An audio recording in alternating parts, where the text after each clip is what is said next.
Bien, ¿por qué hacemos esto? ¿Por qué invitamos a un profesor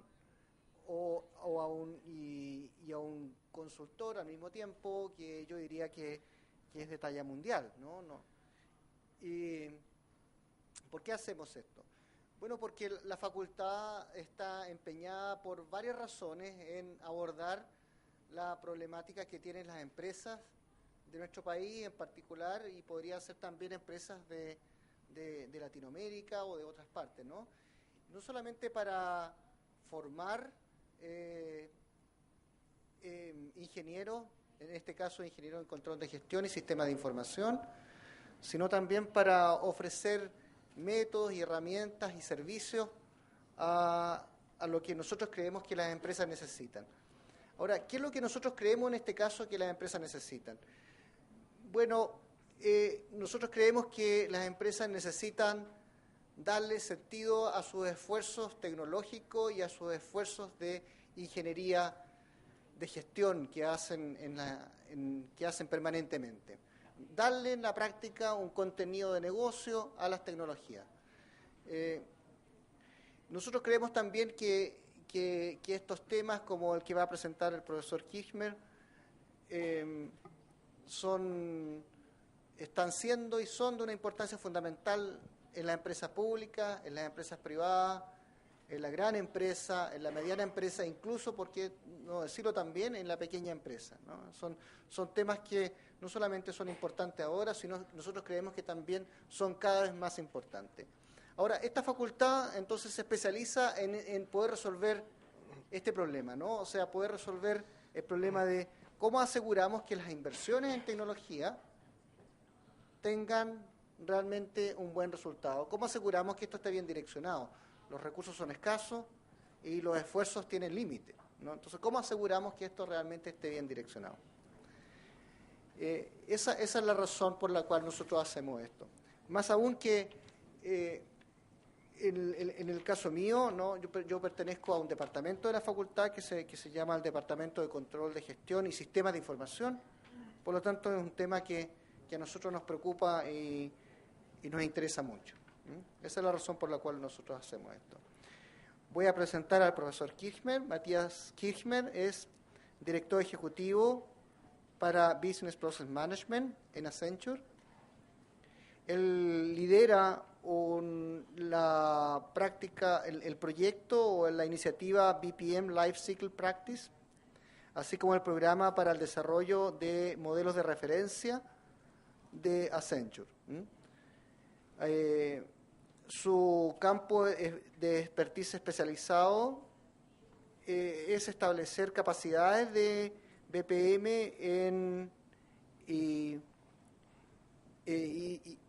e introducirlas, ayudar a introducir estas capacidades en las empresas y otorgando, por lo tanto, ventaja competitiva en aquellas empresas donde se hacen estos esfuerzos. El doctor Kirchner ha sido por 18 años uno de los directores de la empresa IDS Shell, una empresa que ha sido proveedor líder en soluciones de Business Process Excellence. Esta empresa también ha sido conocida por su software ARIS. Ha sido miembro del directorio y también ha tomado roles de ejecutivo principal en Estados Unidos y Japón. Durante su carrera profesional, el Dr. Kirchner ha desarrollado un profundo conocimiento en enfoques, métodos, herramientas y software para el diseño, implementación, ejecución y control de procesos de negocio. Ha aplicado su conocimiento en compañías de varios tamaños y de varias industrias alrededor del mundo. Dr. Kirchner es un miembro del faculty, un miembro de los profesores afiliados del programa para dinámica organizacional de la Universidad de Pensilvania, así como es profesor miembro de la Escuela de Negocio de la Universidad de Widener en Filadelfia. En el año 2004 ganó una beca para la investigación de de promoción de la Sociedad de Promoción de la Ciencia. Es autor de numerosas publicaciones que incluyen 5 libros. El último libro que en parte nos va a presentar hoy día, que tiene un título muy sugerente, ¿no?, que se llama High Performance Through Process Excellence, From Strategy to Operations, ¿no? Un alto desempeño a través de la excelencia de procesos, desde la estrategia a las operaciones, que fue publicado en diciembre del 2008. Bueno, tiene un currículum bastante largo, yo no voy a seguir leyendo. Lo único que puedo decir que él es de origen alemán, estudió en Alemania. Y bueno, podría seguir leyendo, ¿no?, todos los títulos que tiene.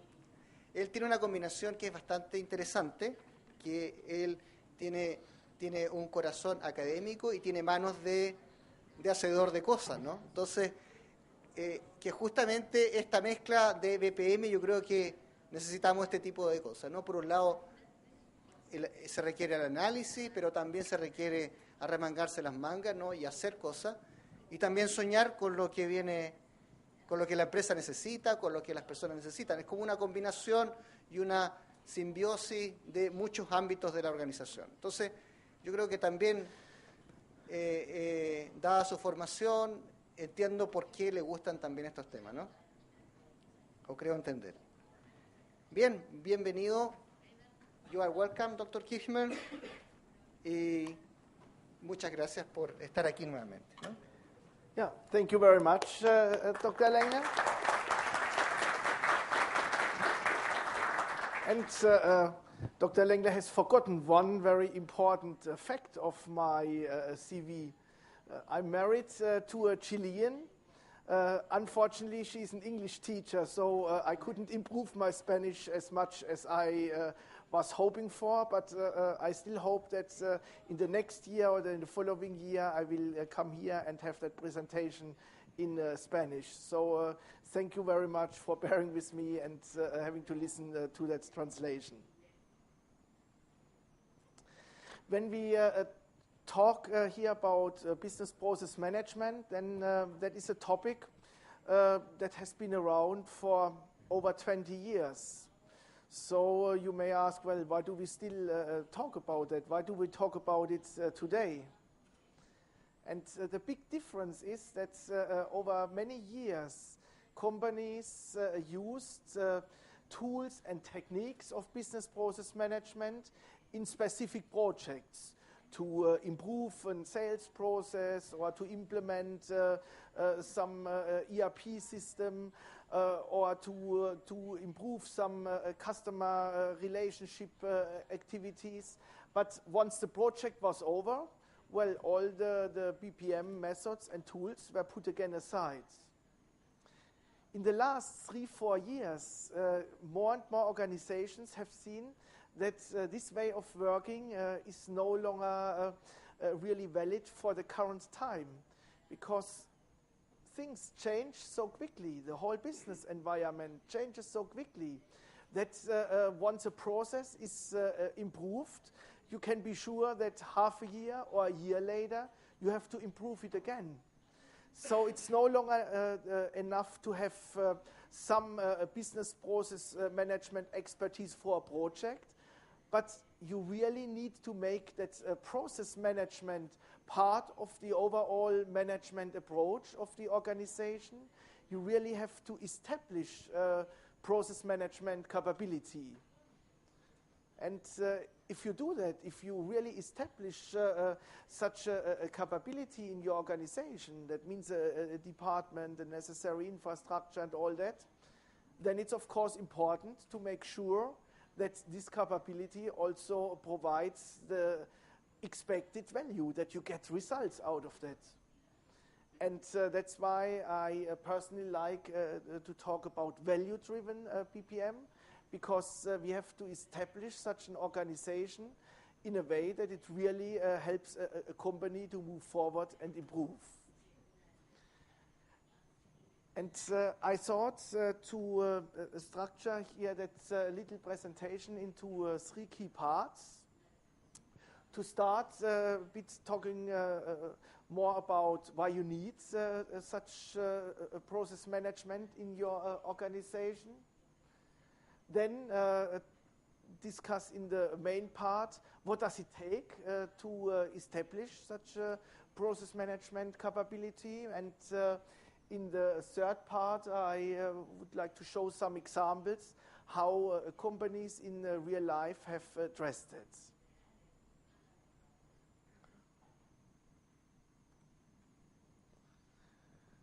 If we look at the current business environment, then we see that basically on a daily level things are changing. There are new technologies coming up that bring opportunities and threats for our business. With the internationalization and globalization of our business, we have to think every day about new customers, new competitors, new partners, and all this change on a daily basis leads to the fact that you have to rethink and adjust your business processes. I know really few companies who can say, okay, we organize our business once and for the next 5 years, that is fine. Perhaps till 10 years ago that was the case in many public sector organizations, but now even there people are under pressure. They have to reduce costs, they have to deliver services through the internet to have a better client connections to the people, and I can say we have also many of such BPM projects in the public sector. So there is basically no more industry sector that is not affected through that continuous change. So how can BPM then help to manage that change successfully? And there are 3 key targets that companies normally have when they think of establishing a BPM organization. They first want to create the necessary transparency over your business. If you don't know what's going on and how people work, you cannot react to change. You cannot take the right decisions. So you need the transparency to take well-informed, smart decisions. Second, once you have taken such decisions, then it's of course key to be fast, to act fast on those decisions, and that means you achieve agility, and BPM infrastructure helps you to execute and act fast on the results of your decisions. And last not least, we all have constrained resources. That means we have to achieve all that transparency and agility at a minimum cost and time level and with the minimum of risk, so we have to be very efficient. So transparency, agility and efficiencies, these are key goals companies have, and that's the reason why they look to BPM. And there's already quite a bit of research out there around the value of BPM. There is research about how BPM really improves operational processes. Many data about here dramatic cost reductions, often above 50%, especially if it's very transactional processes, but also dramatic flexibility increases. So that is, there are industry organizations, analysts like Gartner or Forrester or IDC that have very good data about that. But now more and more organizations look at a second sort of benefits. These are the benefits in improving the process of process management itself.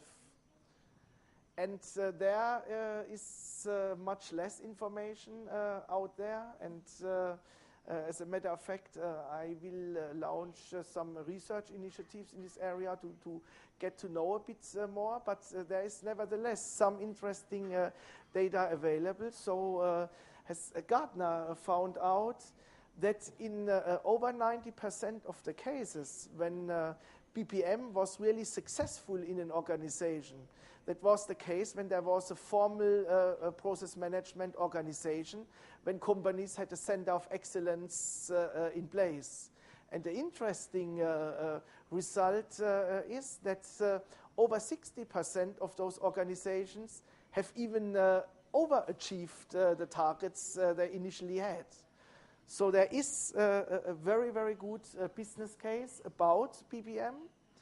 And that business case can be built around, on one hand, the effects on the operational processes themselves, and on the other hand, the improvements of the process of process management. And to give you another example, I worked here half a year ago, or some months ago, with a very, very big client in Europe, but a big global company. And in one key area, we found that some of the processes have been analyzed and designed 12 times in the last 3 years.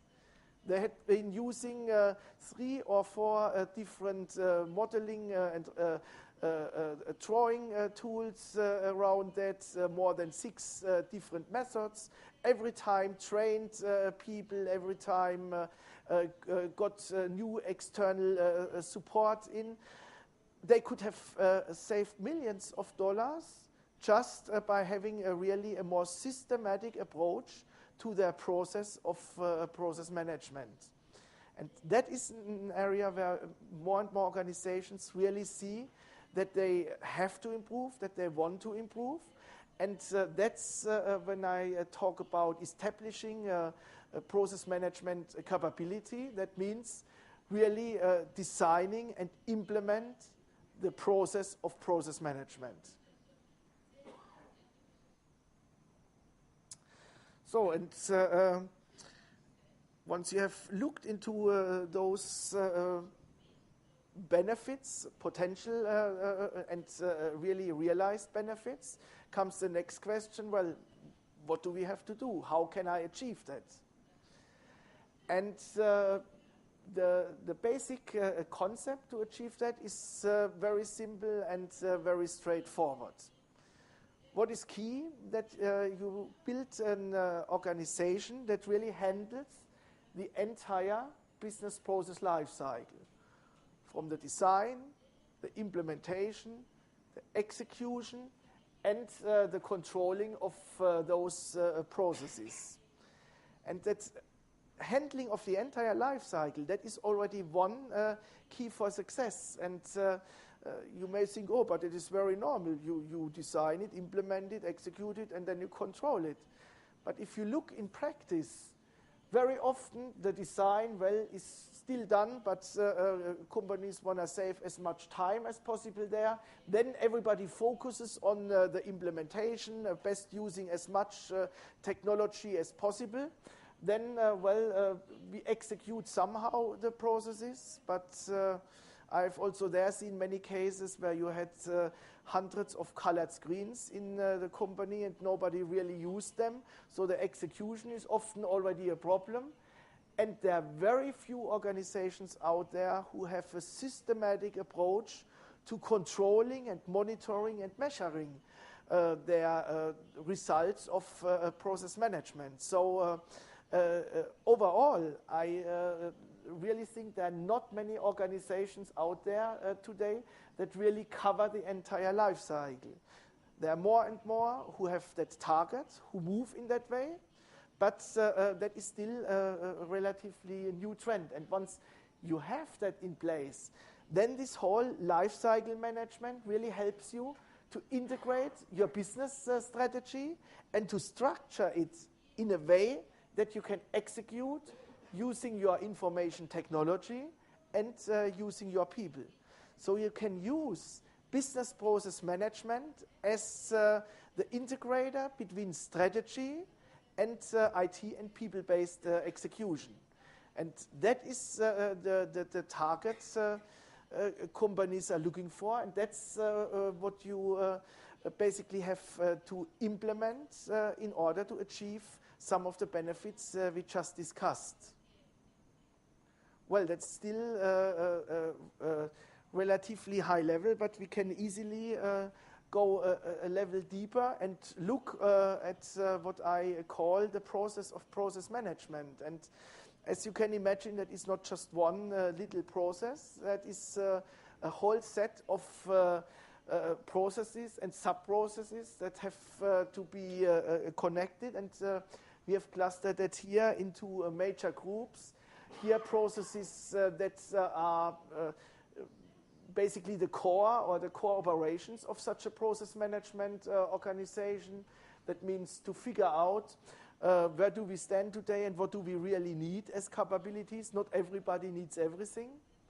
Then think about where are the processes where I really get the best effects if I apply those capabilities. Because we have to clearly see if you just build here BPM capabilities and there's no payback, I can already tell you in a very short time the enthusiasm will go away and the budgets even faster. So it's very important to know from the beginning on where do you apply things so that you have benefits and paybacks very, very quickly in parallel basically to building and establishing the capability. And that's what you put together in a roadmap that you use as a basis to plan your process management and roll it out to your organization, and you provide the overall governance. And supported is that by three key pillars, namely one pillar with the processes that manage and handle all kind of methods and tools you need in order to achieve that. Then you have a pillar that organizes the BPM delivery itself. So how do you bring that life cycle approach into the organization? How do you really help businesses to go through that life cycle? And there is a third pillar that supports the entire transformation initiative and helps to establish really something like a process culture in an organization and keep the related projects on track. And of course, you also use the classical support function that you would use in every organizational unit in a company. And if you address some or most of those points, then you are on the way to establishing your process of process management. And I mentioned as an organization, you will most likely not be able to say right away, okay, let's do everything and let's roll that out. I can tell you, if you look at levels below that, you are very quickly at several hundred sub-processes that have to be established. So that is nothing you can do from just 1 hour to the other. But you have to think through the implementation and focus on real key topics. And if we talk about key topics, I believe there are 5 areas that are really absolutely key to get started successfully with business process management. On one hand, you need, of course, if you want to do process management, you need a certain management and governance organization, even if it's only a small group of people. I saw companies starting with 2 or 3 people in a center of excellence, but you need a group of people that really focuses on process management and that helps to organize and provide the right guidance and governance to the organization. To give there some direction and to know how to roll that out in a way that really makes sense for the company, you need something like a BPM strategy That means an approach that helps you to identify the projects that support best your overall goals and deliver fastest the necessary value. And last, not least here, you need the infrastructure to manage the process-related data. And this process-related data is nothing else than process models that you house into such a process repository.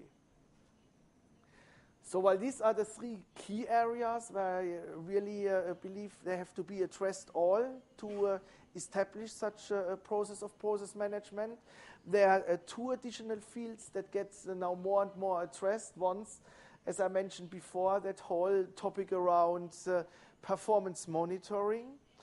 And there, the idea is to move away from this classical, very labor-intensive measuring of benefits to a more automated approach, using here also newer techniques like process mining to find out how a process is really executed so that you find quickly out where bottlenecks and issues are and can fix them. And a second very new trend that companies look at when they establish such process organizations is around BPM outsourcing. I worked with several large organizations that, well, you know what, we do not want to have to do anything with all this BPM infrastructure that you explained us, especially with this whole repository things. Let's outsource that. Let's have a third party run that for us. And we just focus on having the right content in there. And here getting our models together and getting them used the right way in the organization. So let's go quickly through these major steps. And let's start here with our BPML strategy. And in this strategy, you basically answer two questions. First, what are the capabilities that I really need in my organization that really help me best? And second, what are the processes where I apply them right away to get quick results? In order to find out where to start building the capabilities, an approach that is becoming more and more popular is the use of so-called BPM maturity assessments, where you can look at 70 to 100 key sub-capabilities and check how well are we executing on them already right now in the organization. Because I can also say there's almost no company out there that has not at least some basic knowledge in that area. So you come up with your existing profile. Then you look at your key goals of your organization and see, well, which of those areas are most important for my goals and my targets. And in those areas, you have to improve, and that means you come up with your desired or to-be profile. And the difference between both determines your key projects to develop your BPM capability.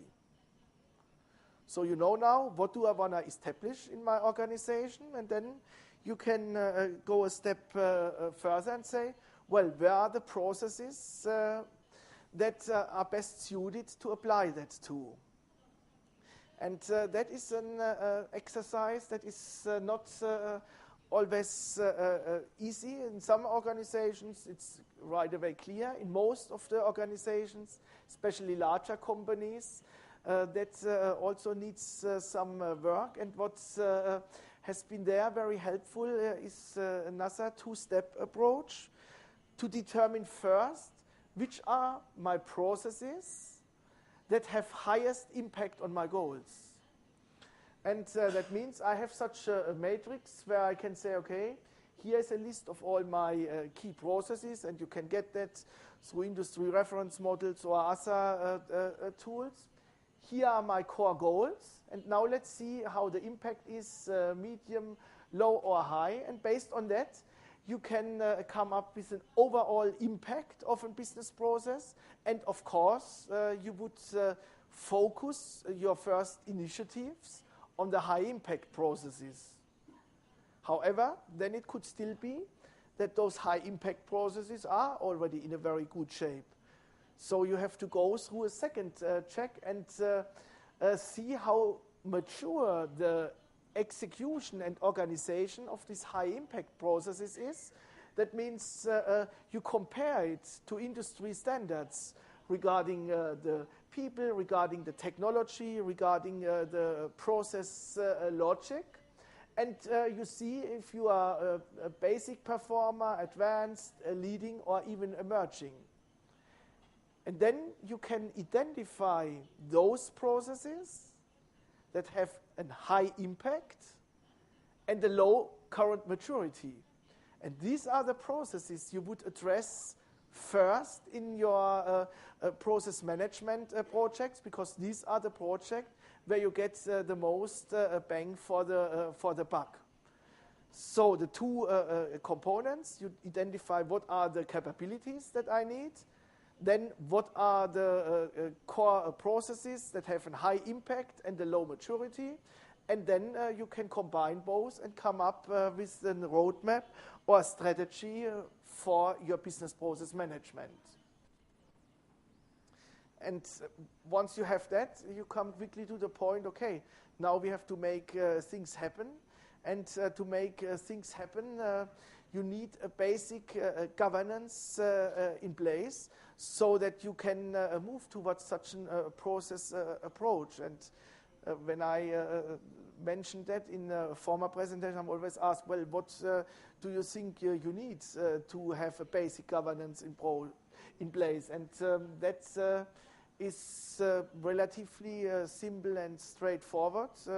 You need, of course, to know your core processes. So you need something like an overview map over your organization to know what's going on. Second, you need to know how do you measure those processes. What are the real performance indicators?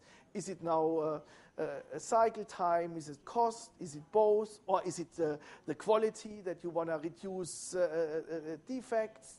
You have to know what you want to measure so that you can really improve the right parameters. Then, very clear, you need some accountabilities in place. If you have identified your high impact, low maturity processes and have nobody who really feels accountable to make things happen, you also have a challenge. Then, very important, and I really can stress that, you need a certain infrastructure in place. A little, as I mentioned, organizational units, some way of managing and creating the data, the models around your processes. And a point that is often forgotten or ignored is here to align the compensation, the recognition and reward systems. Why is that so important? If you look at traditional organizational structures, and I would say that 90% of the companies still have such traditional structures, then people are used to getting compensated and rewarded for improving functions in their organization. Let me give you an example. Years ago, I worked with a leading supplier of industry compressors. When we started working with them, their head of sales got an award because they were able to reduce the sales cycle time from 10 days to 3. So really fantastic time reductions, little celebration with the CEO of the company, really great. When we then went into an analysis of their processes and talked to the head of the production department, we said, well, you know what, to be honest, I'm not that happy about these new sales processes. Since we have those new processes in place, I only get half of the information on the sales sheets I used to get. So we have to contact engineering. Often we have even to call the client back for clarification. I've put now a team of people together, and it takes them at least 2 to 3 weeks to get those sales sheets completed. And then we can only start our work. So that means then at the end, this so-called improvement in sales led to a situation that the client at the end had to wait in average 1 week more for their products. So that a change of the sales process was not an improvement. It was just an improvement of a function, but not an improvement of the end-to-end process. And things like that happen if you compensate people just based on the performance of a function and not of the entire process. And that means this whole topic around aligning compensation and paying money for achieving process-related metrics and goals is very, very key. And we have already discussed the last point that you need, of course, priorities, since you cannot do everything at once. To build such a center of excellence is also a little art by itself. In large organizations, you think, of course, about what do you centralize, what do you decentralize, do you have a whole network of PPM centers or just one? So lots of questions around that. Of course, all the topics mentioned here are key topics to address. But what I have seen as the most important is to really establish such a PPM organization and such a center of excellence in what I like to call a market-oriented way, and making it very clear what does that center deliver to the organization. And that's why I like to start such a center by defining the offerings. Does that center just provide some basic governance for my process management? Do they just maintain the repository? Or can I go to them to ask for some business analysts that help me analyze my process? Or do they even have a procurement specialist that help me to get here the right software or the right services aboard? Do they have people with a design experience? It's very important to define exactly what kind of value you provide to the organization, and then based on those deliverables you can come up with your processes behind it, with your roles and responsibilities and all that. So the clear recommendation to build such a process organization in a very, very customer driven and business driven way.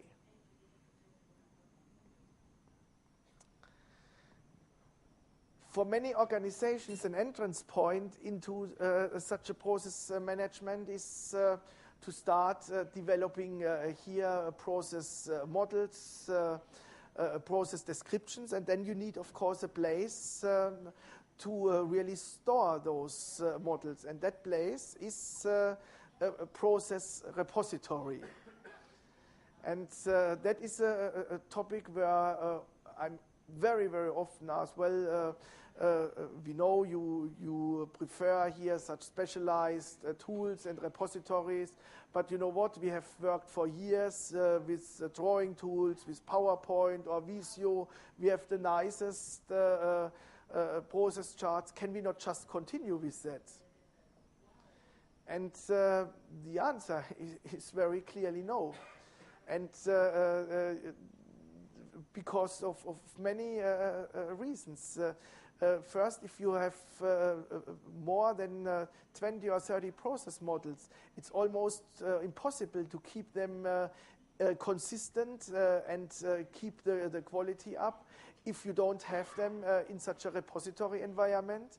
That repository environment helps you to keep models consistent, more or less in an automated way. If you change the name of a department in the org chart, it's changed in all process models where it's used. But on a more strategic level, it helps you to get information out of those process models. And that also always reminds me of a little story, a project that I've been involved in with a very, very large logistics company, also very present here in Chile.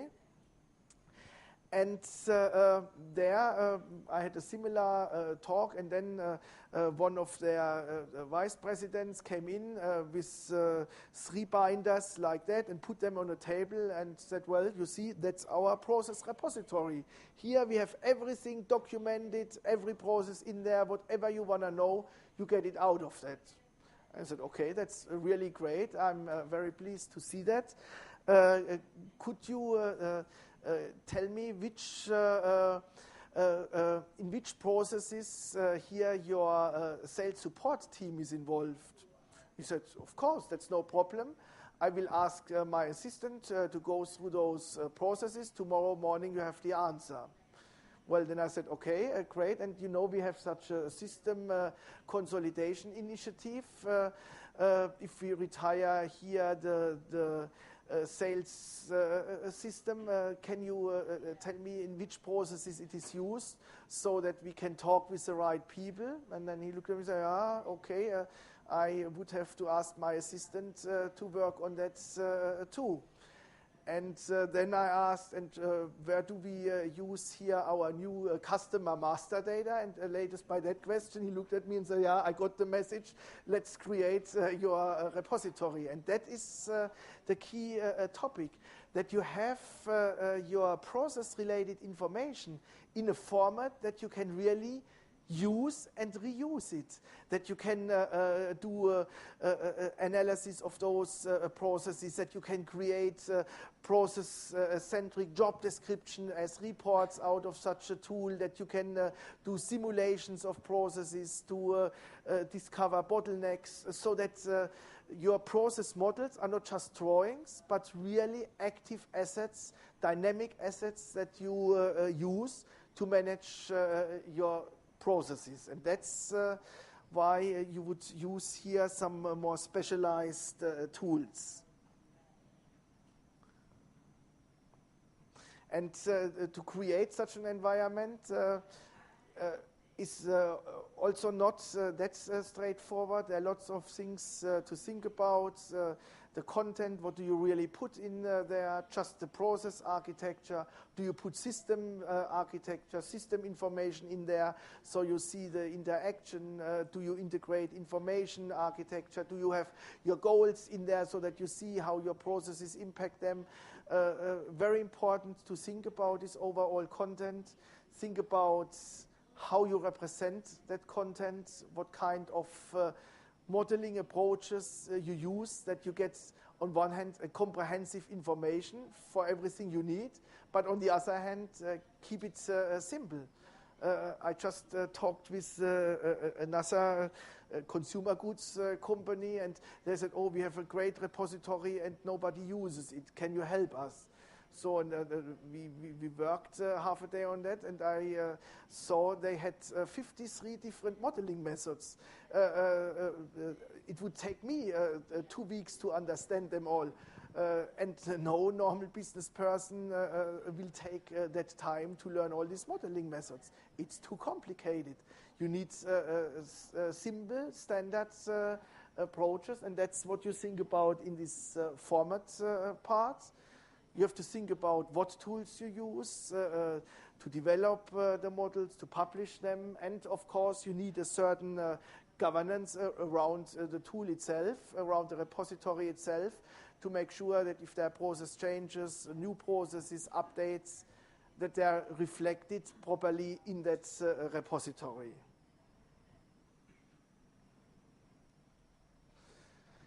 And while today, in today's world, the use of such a process repository is often still considered a nice to have, also more and more organizations see that it's really necessary. It's already now clear that if you move towards new, more flexible software architecture, like these service-oriented architectures, then you will need all your process information in such a structured digital format. Because such a service-oriented architecture means nothing else than instead of having huge software packages, you have lots of little software systems that you can assemble as you need it to support a specific business process. But if you don't know your processes and if you don't know exactly what you want to do, you will not be able to use it. You will end up in a huge chaos, and you will not get any results out of such a new technology. So whatever you do to make processes happen, to implement them, to automate them, to execute them, such a repository is already of a big use and will be increasingly of importance. You can fill those repositories, of course, from scratch. There are more and more organizations, industry organizations, consulting companies out there that provide, let's say, some starting points in form of so-called reference models. That means instead of starting from scratch to put such architectures together and to identify the 1,000 or 1,200 processes of an organization, you take a typical example for an industry and you adjust it to your organization. And that is, of course, something that saves a lot of time and effort. That's also a field where we have at Accenture invested quite a bit of money to create such assets, because we see more and more that this is what companies require. And you find it almost with all, in some format, with almost all consulting companies, with software companies that have software-specific reference models, with industry organizations like the Supply Chain Council that have such models. And I highly recommend to use such starting points. But I can also say it's important to use them really as a starting point. That helps you to work faster in your design. It's not that it replaces your design or that things then just get done by itself. I mentioned here the importance of this whole performance management and process monitoring topic, and that is something where we have seen in the last 2-3 years really a very big progress. While this whole BAM business activity monitoring systems have been around for quite some time, they had mainly been focused on either measuring some more IT-related topics like here uptime of a system or how many users are there. Then they moved a bit more to business, but basically were very close to the classical analytics and did cost center analysis, things like that.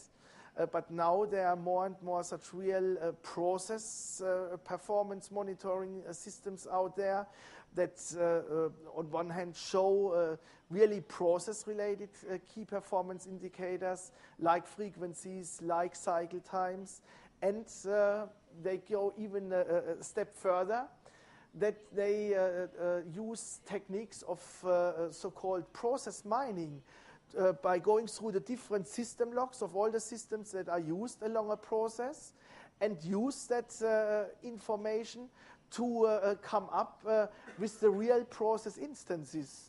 So that if you see, okay, we have here a problem with our order processes, then you can exactly identify, oh, that problem is because of this functional area, and you know exactly where the bottleneck is and where you have to go to improve that specific process.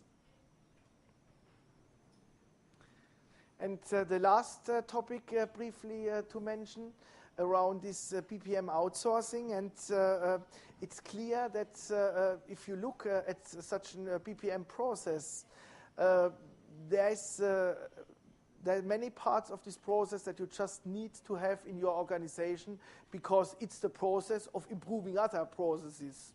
However, there are areas that organizations look to outsource, to have them offshore, in most cases for cost reasons. And this is mainly around here the necessary infrastructure used, often around the repository, where you just either can outsource the whole support.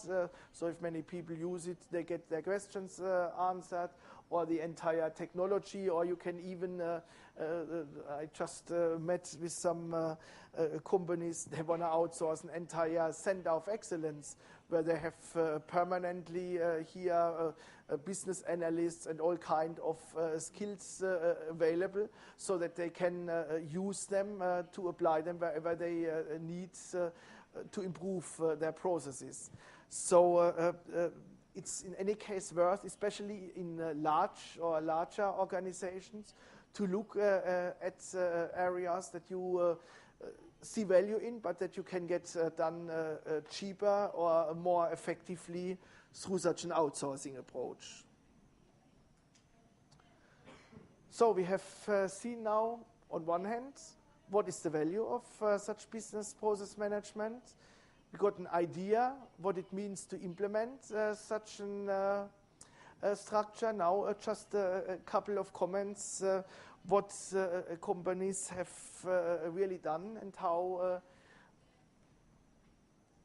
they have addressed that topic. And I can say it's when you implement such a capability, it is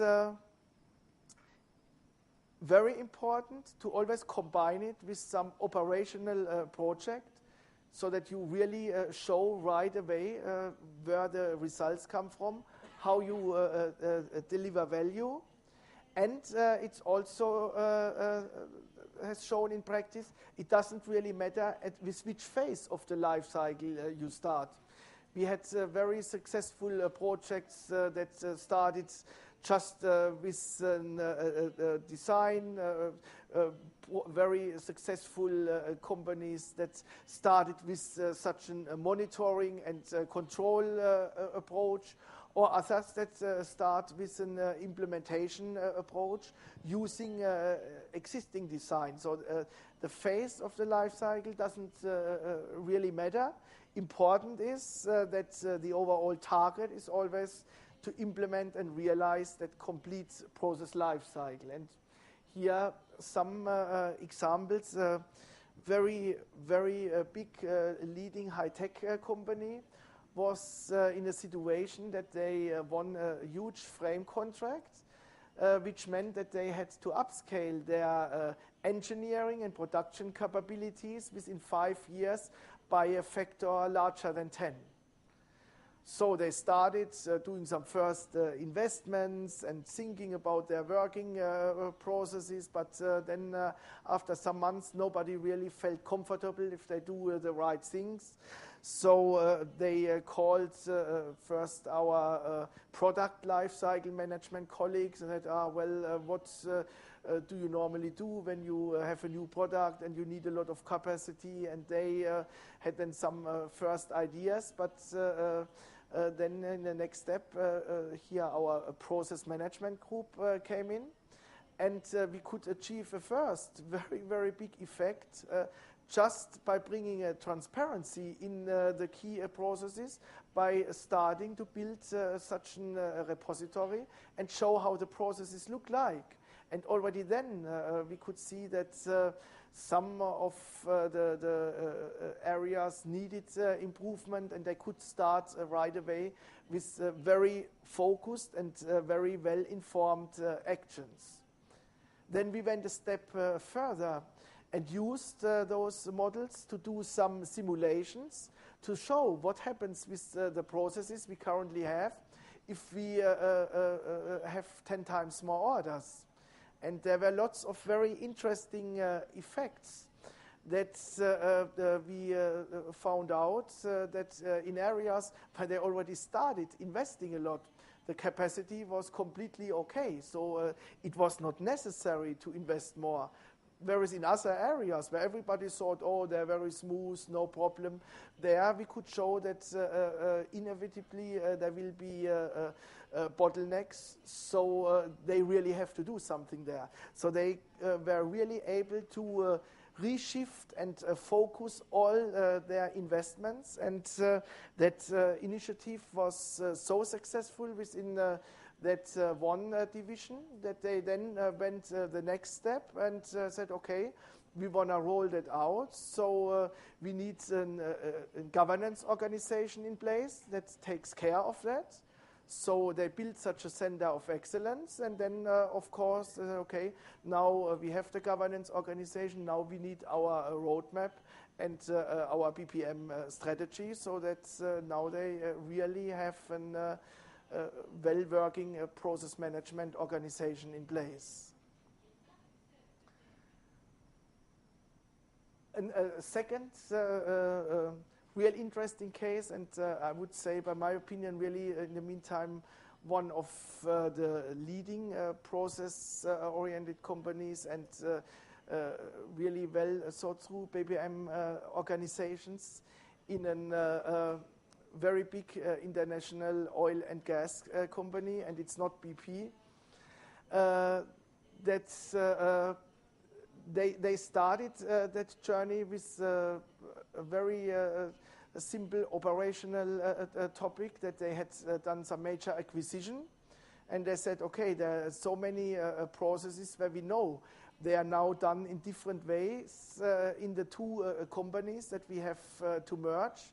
So we need to come up with one joint set of processes. And the answer how to do that was, okay, to take such a repository-based approach, to have in workshops with members of two companies come up with one joint process, not even the goal to improve them a lot, just to come up with a joint process in the repository, have a publishing capability so that everybody gets the information how we work in the future. Once we had that in the repository, of course, we right away suggested, let's now use that information for process improvements. We can here do some cost time analysis and really make things much better.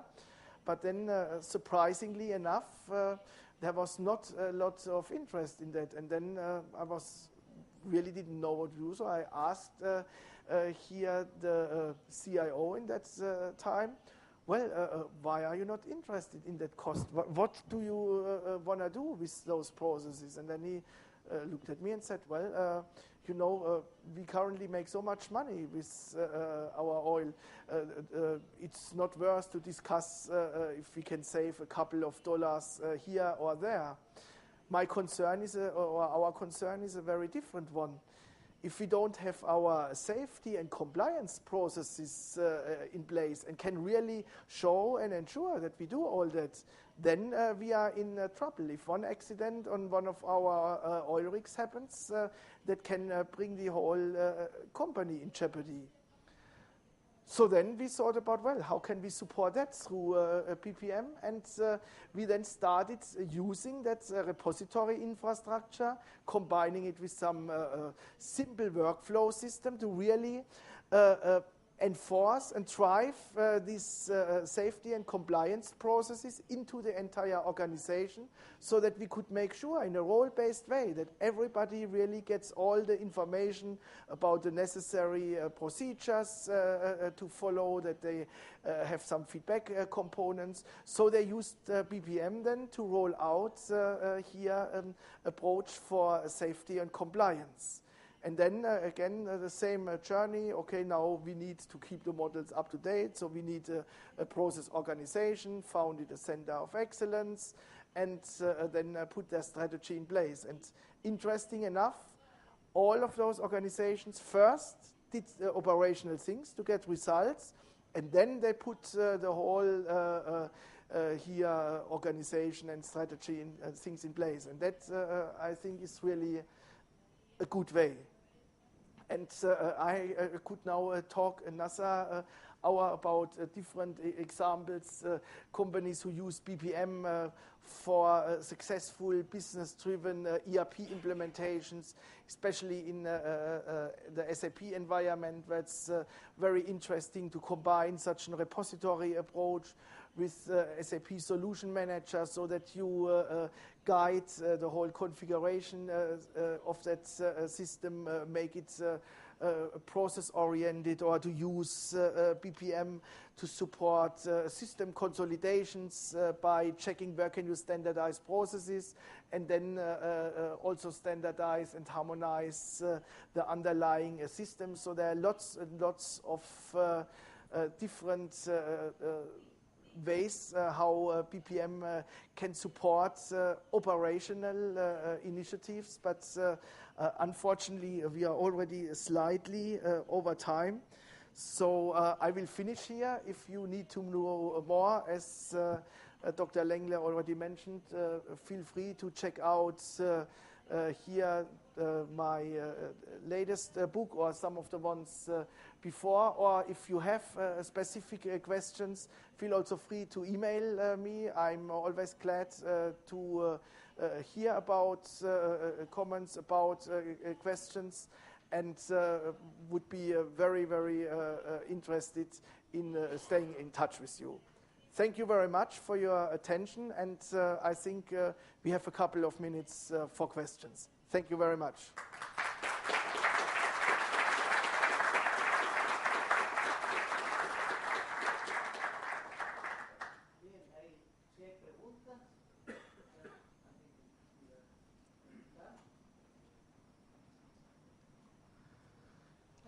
¿Alguna pregunta?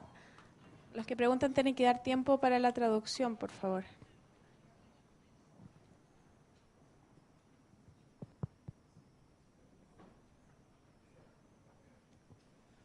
Buenas noches.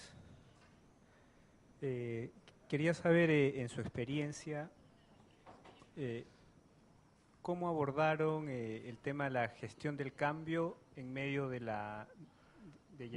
cuando llevaron adelante los procesos los procesos y los proyectos de los que nos comentó.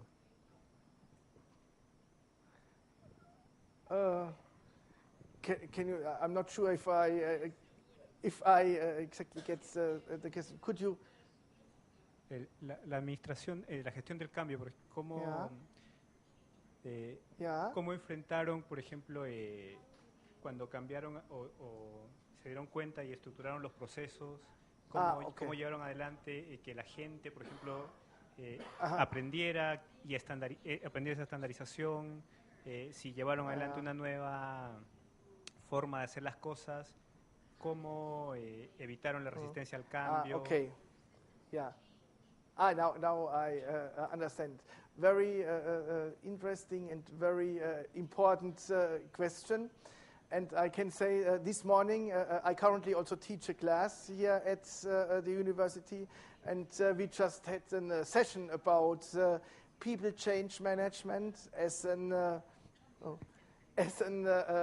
key element of such a process initiative. And I can say that the topic is, of course, very wide, but the basic components of such a people change management approach I see really three, and that is consistent with most of the literature that I say, okay, you need, of course, to keep people informed what's going on.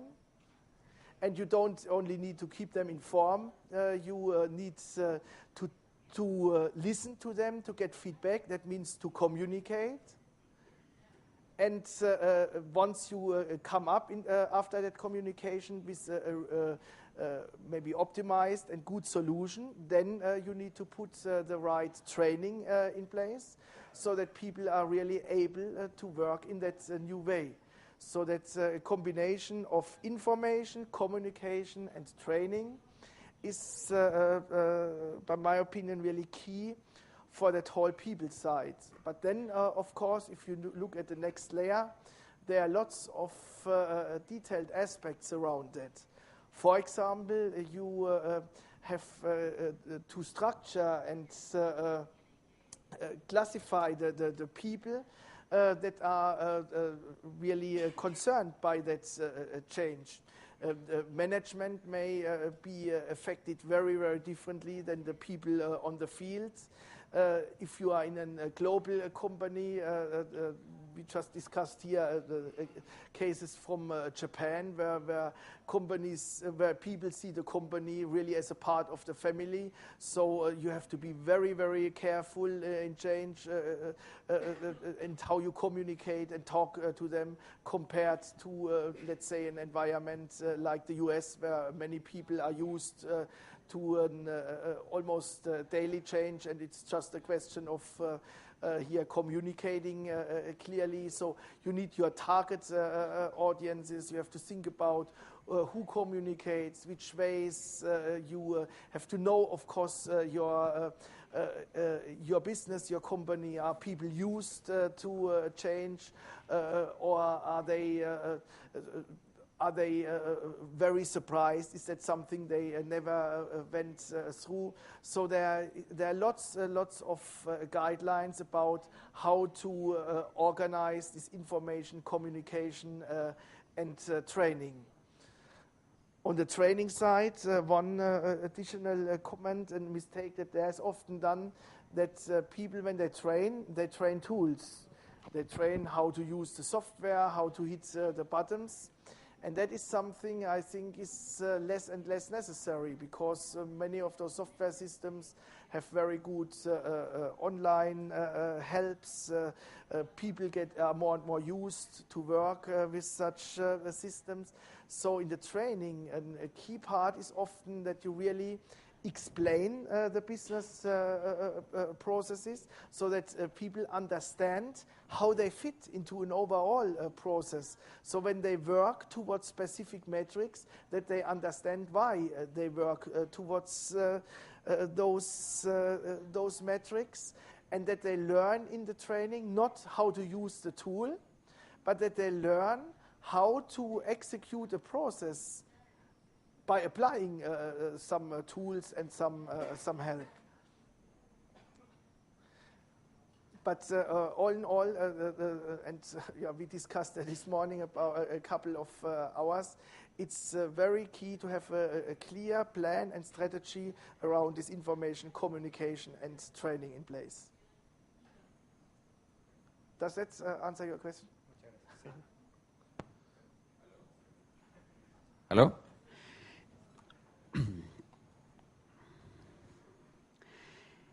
En conexión con la pregunta anterior, usted mencionó diferentes acciones que se deben tomar para conducir el proceso de gestión del cambio. En el entendido que esto se conduce desde un departamento o un centro de excelencia de proceso, ¿cuál es la recomendación que hace usted de la dependencia jerárquica que debiera tener este centro dentro de la organización, por una parte, para poder movilizar todos estos recursos? Hay entrenamiento, hay marketing interno, hay incentivos, por lo tanto, probablemente debe estar por sobre o de alguna manera conducir esa gestión a través de otros departamentos o de otras gerencias. Un foco de la pregunta es dónde se ubica jerárquicamente en las experiencias que usted ha tenido este centro de excelencia de proceso. Y por otro lado, ¿qué cantidad de recursos normalmente terminan teniendo estos centros? ¿Qué servicios entregan? ¿Cuántas personas manejan? Eso. Okay. That is another really interesting question, and a question really I've been asked many, many times. And I would like to answer that in several steps. First, if I look back about 25 years ago, when I was still at university, there were lots of discussions around IT and the IT department. In the time, there was IT in finance or in logistics or so, and everybody asked, do we really need an IT department? What is the positioning of the head of IT? Do we need one day a CIO of an organization? Huge academic discussions, huge discussions in practice. Now, 25 years later, it's the most normal thing that even small organizations or mid-sized organizations have their IT departments, and many companies have CIOs, VPs of IT. It's the most normal thing. By my opinion, we stand with process management today exactly on the same spot. Most of the companies do something around process management. It's partly in IT, partly in operations, but they recognize if we don't bring those skills together and leverage them systematically in the organization, we have a problem. So that's why I believe that the trend goes to really having that's center of excellence or process organization on the very top of the organization, reporting either to the board or to a level directly below. I even believe that over time, more and more companies will have CPOs, chief process officers, or they will have CIOs that move towards such a CPO position, and there are already cases out there where people have titles VP of Business Process Management. So I think that this will really be a top group. And then it's not a question to have now hundreds of people in that department, but the positioning has to be well enough that the head of this organization can mobilize different other departments, and that you have an overall governance in place that allows the mobilization of those resources. I have seen companies that start really with 2, 3, 4 people in their center of excellence and were very successful. Many, let's say, companies of, let's say, 30, 40,000 people, they have such centers of 20 to 30 people, just because there's so much ongoing work, ongoing improvement work, that it's worth to have such groups. In some exceptional cases, I've also seen several hundred people in a process organization. If it's a huge global company with 200,000-300,000 people, then that is justified. So how to start and how to staff it, that is, of course, depending on the specific situation. But it should be on the top so that you can leverage as many other resources as possible.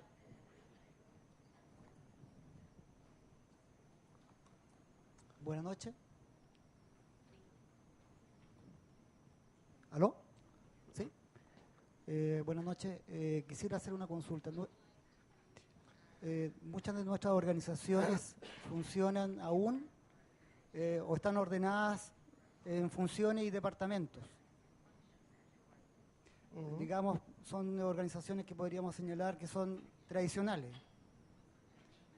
¿Cómo implementar en forma estratégica o usar la estrategia para implementar BPM en este tipo de organizaciones, donde cuesta mucho que los dueños de procesos puedan cumplir su labor en este tipo de estructura?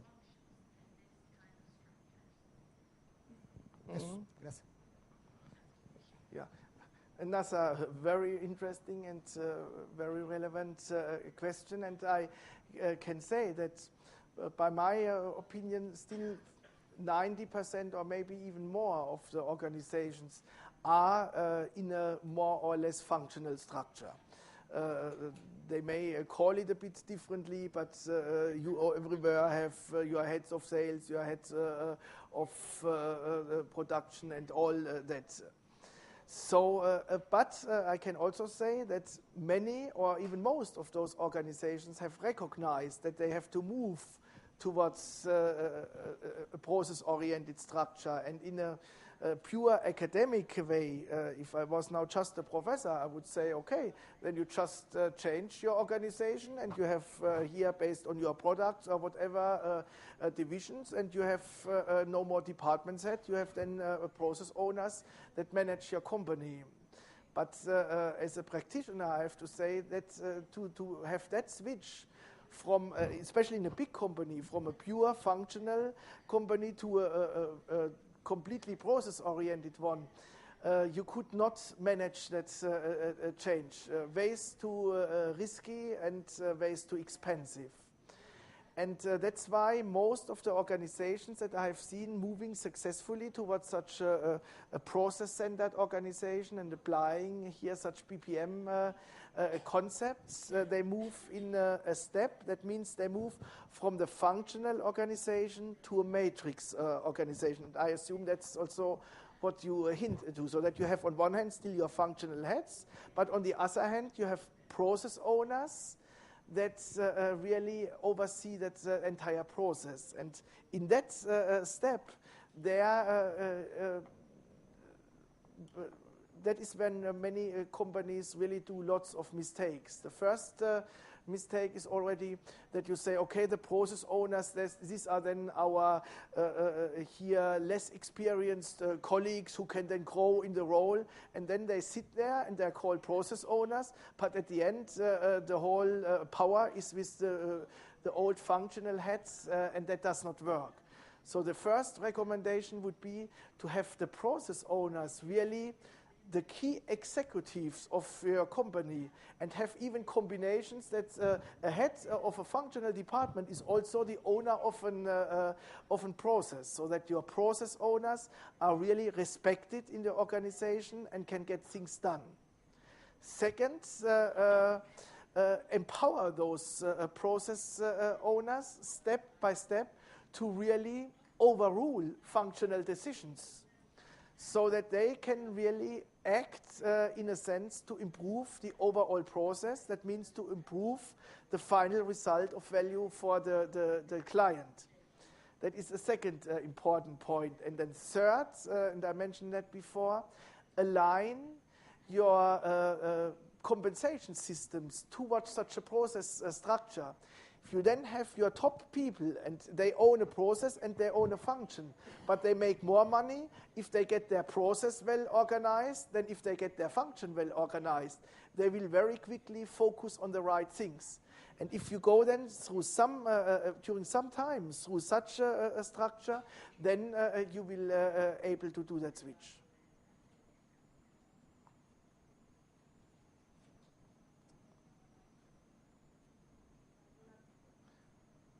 ¿Alguna otra pregunta?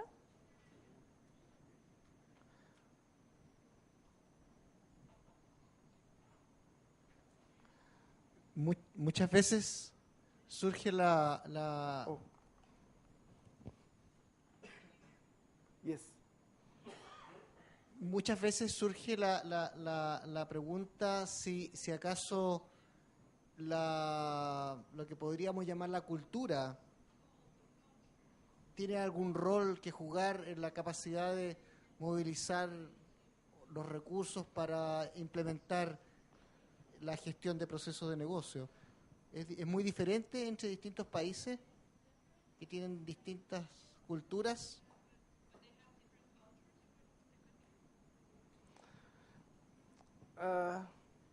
Yeah, that's a difficult question. That's typical for a professor.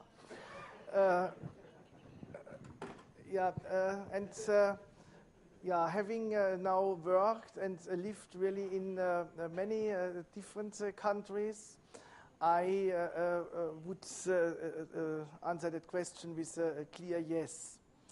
And as I said before, if you look, for example, at a Japanese company, there the change management is a big challenge because people are afraid about everything that changes, and the company is a part of their life. They spend 2/3 of the day there, so everything that changes there is a problem. So you have to go through a very careful change process.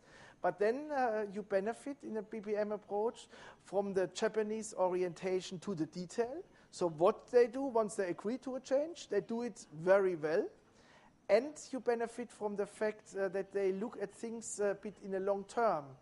And many of the benefits from BPM and that infrastructure, you do not just get tomorrow, but over time you get more and more benefits out of that. And Japanese companies see that, and are therefore, once they are over that first hurdle, they are really willing to go further, to invest more, and to build more comprehensive process organizations and maintain them over time. Matsushita is a great example.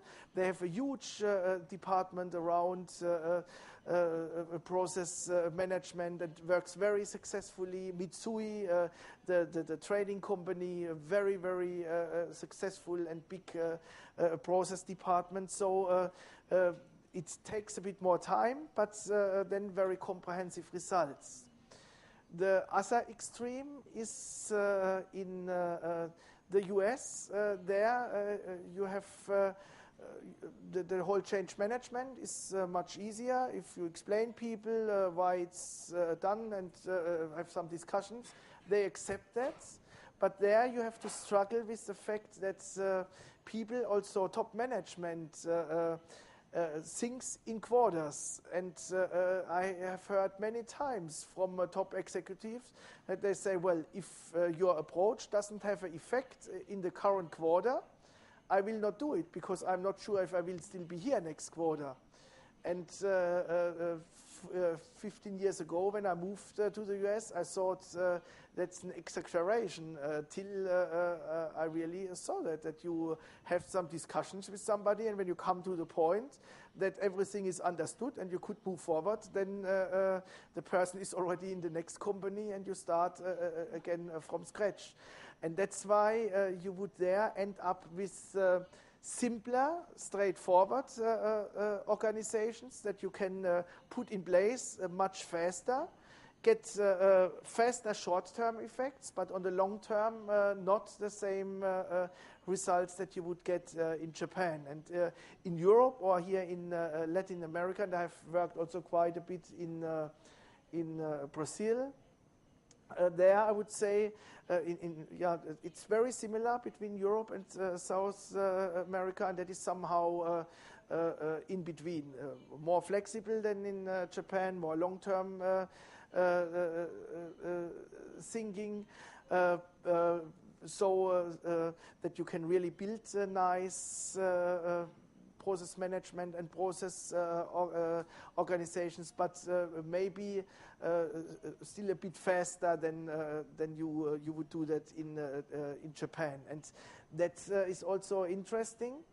That if you look at things from a research point of view, that many of the basic BPM tools and concepts, basic modeling methods, and so have been developed in the US, in the MIT, in the Department of Defense, in the Pentagon, like here IDEF and things like that. But the application, the most successful application, was in Europe or in South America or wherever in the world, because people didn't have the patience to do things with some more long-term effects.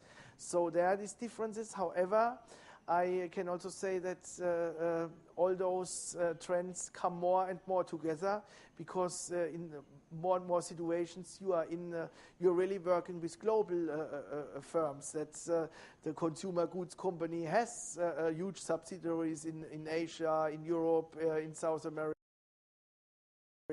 so that you have to come up with some middle ground and come up with some more standardized approach. And maybe also now the upcoming generations with the internet, with TV and all that, think more and more alike, so that things converge, but they're still not there.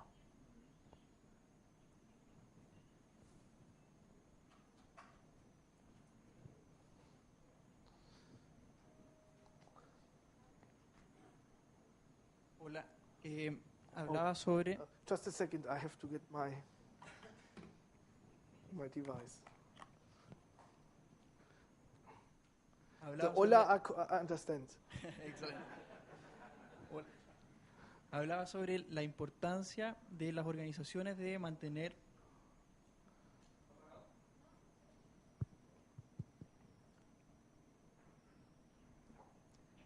hablaba sobre la importancia para las organizaciones de mantener un repositorio de sus procesos, de conocer muy bien sus procesos y mantener esto actualizado.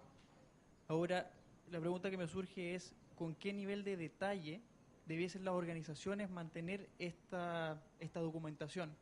Porque si bien es, queramos o no, muy dinámico, cada vez que queremos ir mejorando el proceso continuo del life cycling que hablabas, si tenemos un nivel de procedimientos para la cantidad de procesos de una empresa que tenga múltiples unidades de negocio, podría ser un trabajo enorme mantener este repositorio actualizado.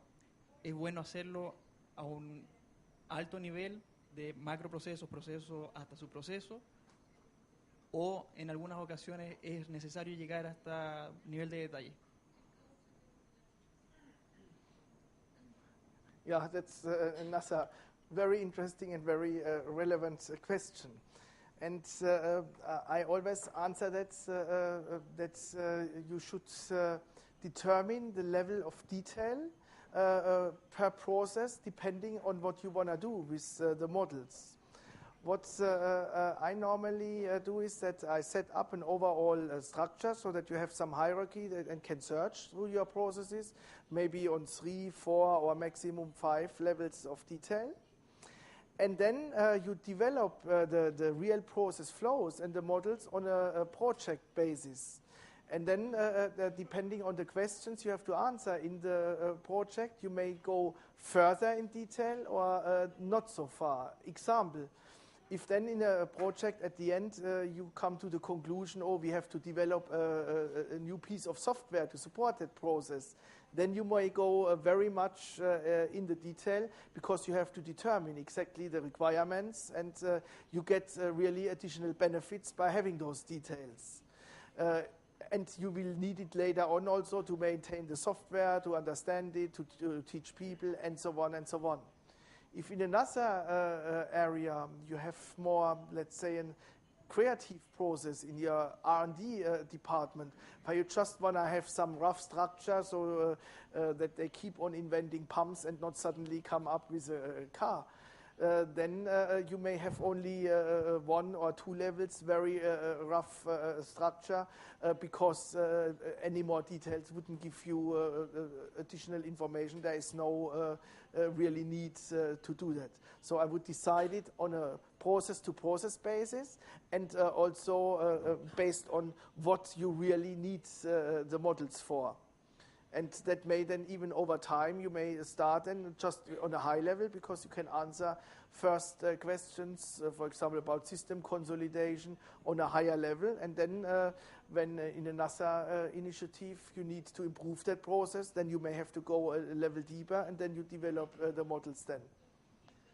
And from a maintenance point of view, that is always directly linked to that. Once you have improved a process and had to go a level deeper, then of course you need your actual process, keep it alive and adjust it where necessary on the same level of detail. So it makes also sense to maintain the repository on the same level of detail so that you keep the benefits.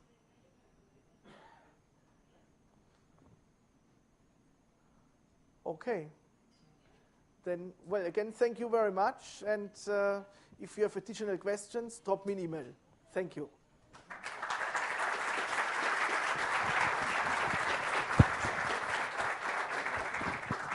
Sí. Bueno, les quiero agradecer también la participación de ustedes. Muchas gracias por venir.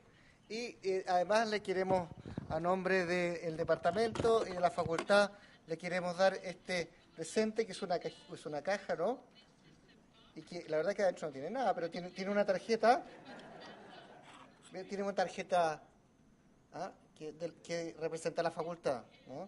Eso lo que tiene es un símbolo, ¿no? de agradecimiento por haber venido, por estar con nosotros y por entregarnos lo que sabe.